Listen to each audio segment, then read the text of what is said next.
Olá pessoal, estamos de volta, o programa Respostas chega até você pela TV Imaculada. Que alegria poder estar aqui mais uma vez com você nesse final de semana que se inicia. Estamos fazendo este caminho da nossa vida, buscando sempre caminhar na direção da luz, porque o cristão é isso. O cristão é um filho, uma filha da luz. Quero saudar a todos vocês que estão em casa, pedir que a paz de Deus, a alegria, a serenidade esteja aí com você. Que possa também a consolação de Deus, se você está enfrentando as tribulações do mundo, que essa consolação de Deus possa estar te dando a força para você superar aquela dificuldade que você está enfrentando na sua vida. E no nosso caminho de fé nós estamos sempre buscando luz porque nós temos dúvidas, nós temos perguntas. O programa Respostas, ele vem exatamente para procurar dar respostas a estas perguntas e estas dúvidas.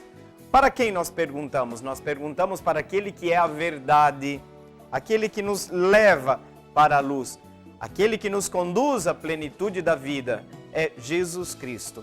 A sua revelação, a revelação de Deus presente na Sagrada Escritura, a revelação de Deus presente na Sagrada Tradição. Por isso que o programa Respostas vai sempre buscar estas respostas na luz da nossa fé, naquilo que é para nós revelação de Deus. Como você sabe, nós estamos fazendo aquele percurso onde no primeiro bloco a gente tem um contato direto com o texto da igreja. Um texto de um concílio muito importante, o último grande concílio da igreja. E esse concílio, o Vaticano II, refletiu sobre diversos temas, exatamente para poder introduzir a igreja nesse momento histórico que nós estamos vivendo. Então a igreja que adentra o novo milênio é iluminada por essa bússola que nós chamamos Concílio Vaticano II. Um momento de Pentecostes, digamos, destes últimos tempos da igreja. Ali, tantos temas refletidos, e a igreja se dá conta que precisa refletir também sobre ela. O que é a igreja? Qual que é o seu mistério? É esse caminho que nós estamos percorrendo. Exatamente, dentro do Concílio Vaticano II saíram vários documentos, mas um em especial fala exatamente sobre a igreja. O que é a igreja? O mistério, a natureza, a missão da igreja no mundo. Então vejam que nós vamos exatamente mais uma vez trazer para você o texto da Lumen Gentium, que na continuidade das reflexões vai nos falar exatamente da explicação, do entendimento desse mistério que já foi prefigurado desde a Antiga Aliança, mas que alcançou seu sentido pleno no Novo Testamento. Você vai ter contato agora com o texto da Lumen Gentium e depois a gente já volta para continuar a nossa reflexão. Mas, assim como Israel segundo a carne, que peregrinava no deserto, é já chamado Igreja de Deus, assim o novo Israel, que ainda caminha no tempo presente e se dirige para a futura e perenicidade, se chama também Igreja de Cristo, pois que ele a adquiriu com o seu próprio sangue, encheu-a com o seu próprio Espírito e dotou-a dos meios convenientes para a unidade visível e social. Aos que se voltam com fé para Cristo, autor da salvação e princípio de unidade e de paz, Deus chamou-os e constituiu-os em igreja, a fim de que ela seja para todos e cada um sacramento visível desta unidade salutar. Destinada a estender-se todas as regiões, ela entra na história dos homens ao mesmo tempo que transcende os tempos e as fronteiras dos povos, caminhando por meio de tentações e tribulações. A igreja é confortada pela força da graça de Deus que lhe foi prometida pelo Senhor, para que não se afaste da perfeita fidelidade por causa da fraqueza da carne, mas permaneça digna esposa do seu Senhor. E, sob a ação do Espírito Santo, não cesse de se renovar até, pela cruz, chegar à luz que não conhece o ocaso. Lumen Gentium número 9. Muito bem, você viu aí que texto belíssimo, né? É o momento do Espírito Santo, né? Os bispos reunidos no mundo inteiro com o Papa. É um momento de graça para nós, são textos importantíssimos. Textos que infelizmente, muitas vezes nós desconhecemos, né? como hoje nós vivemos uma fase onde cada um quer fazer a sua fé, a sua moral, né? A mesma coisa acontece dentro da igreja. Tem muita gente dizendo do Concílio Vaticano II aquilo que o concílio não disse, né? Tem gente que quer um concílio interpretado de um jeito, porque quer justificar sua visão do mundo. Agora nós também temos, infelizmente, um outro extremo, né? Onde praticamente o concílio, se não é atacado, ele é completamente ignorado. De qualquer forma, permanece para nós a verdade de que nós precisamos conhecer o concílio. Todos os últimos papas, por exemplo, citaram o Concílio Vaticano II como a bússola da igreja nos seus primeiros passos no limiar deste novo milênio. Então é algo que a gente não pode ignorar, porque nós sabemos que os pastores da igreja e o Papa, na sua missão específica de coordenador, de chefe do colégio apostólico, leva a igreja no seu caminho até a consumação dos séculos, quando nosso Senhor retornar. Então vão tomar cuidado com o que vocês escutam aí nas redes sociais. Rede social vai dizer tudo e o contrário de tudo, mas se você está sólido na fé, na obediência aos pastores da igreja, a gente não precisa ter medo de errar. Né? A gente não precisa ter medo de errar. Então veja que o texto primeiro fala que a igreja é um mistério que não começou. A gente fala, Jesus fundou a igreja. Mas a igreja, enquanto tal, não é um mistério que começou com Jesus. Em Jesus se revela, manifesta plenamente através, hoje se fala mais de atos fundantes, né? Mais do que um ato jurídico, são atos, né? No plural, onde a gente vai percebendo em Jesus essa intenção muito clara de começar a visibilidade, a presença deste grande mistério que é a igreja. Mas ele não começou com Jesus. Então nós falamos de uma continuidade histórica. A igreja foi prefigurada desde o Antigo Testamento. Por quê? Porque ela já fazia parte do projeto de Deus. Fazia parte do coração de Deus. A igreja nasce da intenção do coração de Deus, né? Então vejam que exatamente porque é uma continuidade, que a igreja, o documento que a gente acabou de ler, né? Assim como Israel peregrinava no deserto, né? Nós podemos dizer que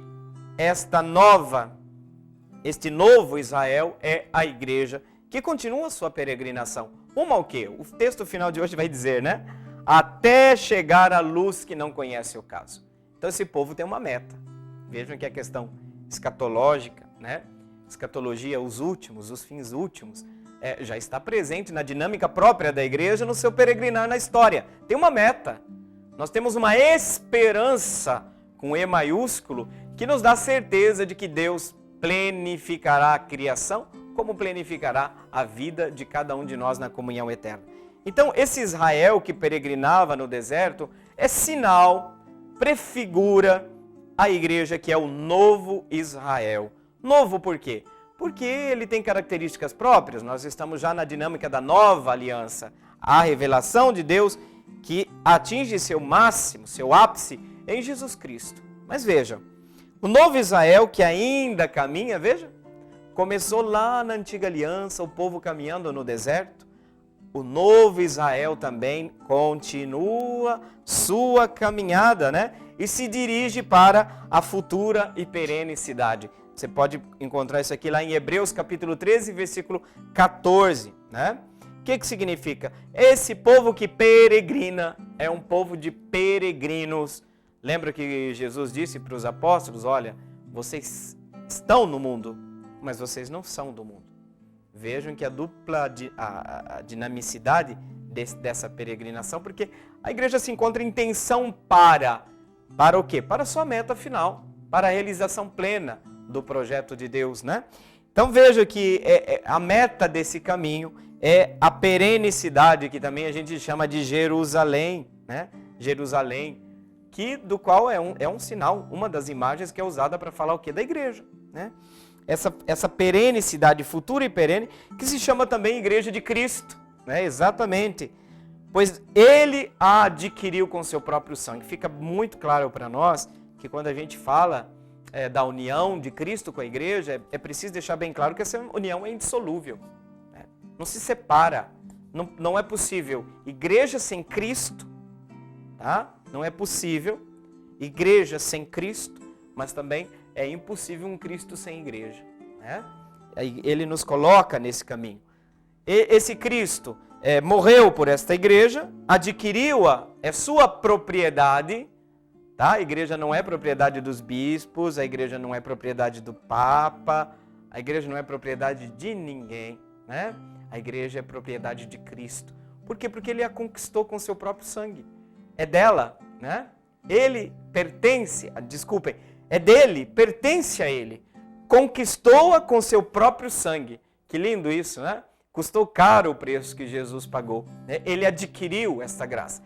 Esta mesma igreja, o texto diz que ele dotou esta igreja do Espírito Santo. Vejam que a promessa de Jesus, do envio do Paráclito, é sobretudo para a igreja nascente, né? Ele encheu-a, plenificou-a, se você usa o termo que você achar melhor, né?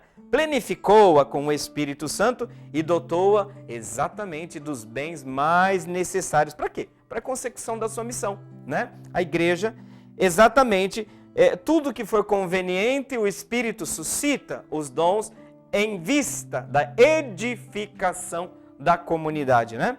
E mostra isto exatamente na sua unidade visível e social. Aí o texto vai continuar dizendo, né, que os que voltam com fé para Cristo, que ele é o autor, né, é o autor da nossa salvação, é o princípio da unidade da igreja, tanto que a gente deseja, quando é que a gente diz para o outro, paz de Cristo, significa o quê? Que Cristo é o vínculo da unidade e da paz e da comunhão dentro da igreja.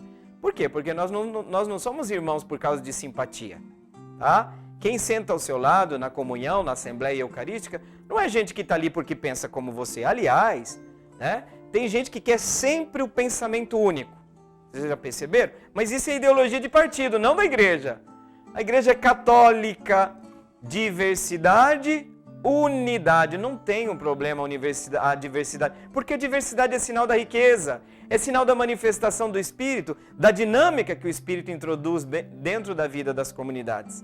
Então vejam que não tem problema essa diversidade, né? Então essa igreja é um sacramento visível, se vê, é uma comunidade que se apresenta na sua dimensão social também, né? E essa igreja se estende a todas as regiões do mundo, é uma proposta para todos, por quê? Por que a igreja é universal e nesse sentido é católica, católique do grego, que abarca o todo, essa que é a tradução de católique, né? Abarca o todo, porque Deus quer que todos sejam salvos. Deus não quer uma panelinha, Deus não quer uma elite, salvar uma elite. Não, Deus quer salvar todo o ser humano, toda a humanidade, né? E a igreja vai sendo confortada pela graça de Deus, vai sendo sustentada pela ação do Espírito, desse Espírito que foi prometido pelo Senhor. Para quê? Para que não se afaste da sua fidelidade ao Cristo, né? Por causa da fraqueza da carne de seus membros, né? Veja que esse Espírito sustenta a igreja. No fundo, quando a gente fala de infalibilidade do Papa, é decorrente de uma infalibilidade anterior, que é a infalibilidade da igreja enquanto instrumento de salvação. Creio na igreja significa o quê?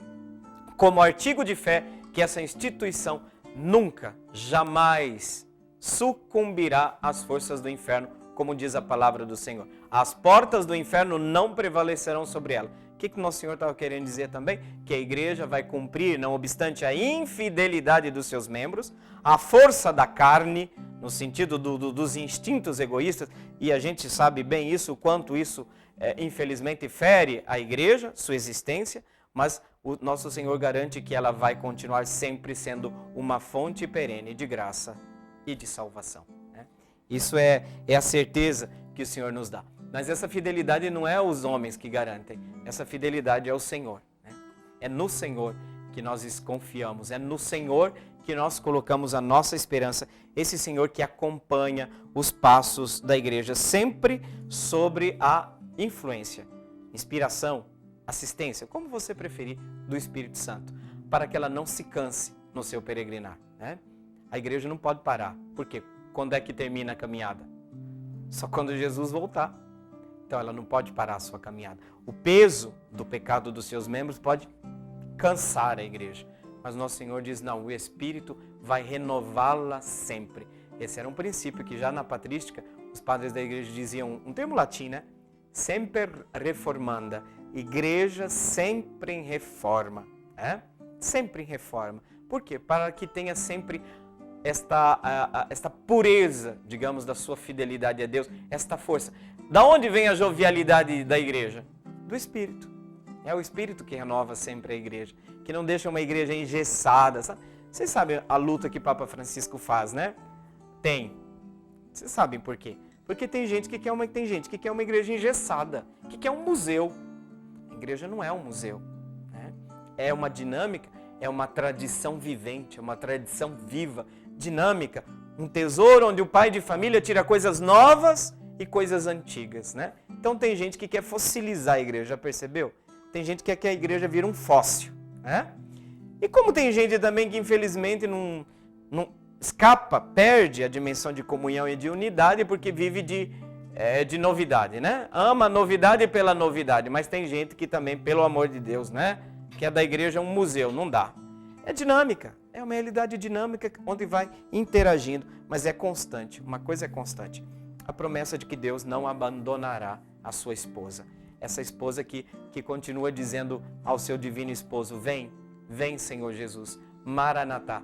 Exatamente uma oração que os cristãos fazem desde o início. Tem relatos escritos de que os cristãos invocam a vinda do Senhor desde o início. Por quê? Porque a igreja só encontrará seu repouso em Cristo. Só ali ela poderá descansar. Então, enquanto isso, gente, suando, hein? Porque o caminho ainda é longo. Temos um longo caminho a percorrer. Muito bem, nós vamos nessa meta, até aquela luz que não tem ocaso. É a meta de toda a história da salvação. Gente, nós terminamos a nossa reflexão desse primeiro quadro, né? E eu quero lembrar que você pode nos enviar suas perguntas, tá? Porque o segundo e terceiro bloco está aqui a serviço de vocês, exatamente para ajudá-los. O número do telefone é 3349-1015 ou pelo celular também. Você pode enviar pelo celular sua pergunta 99-347-0532. E nós vamos para o nosso intervalo, mas não saia daí porque hoje nós temos também perguntas muito interessantes. Até mais!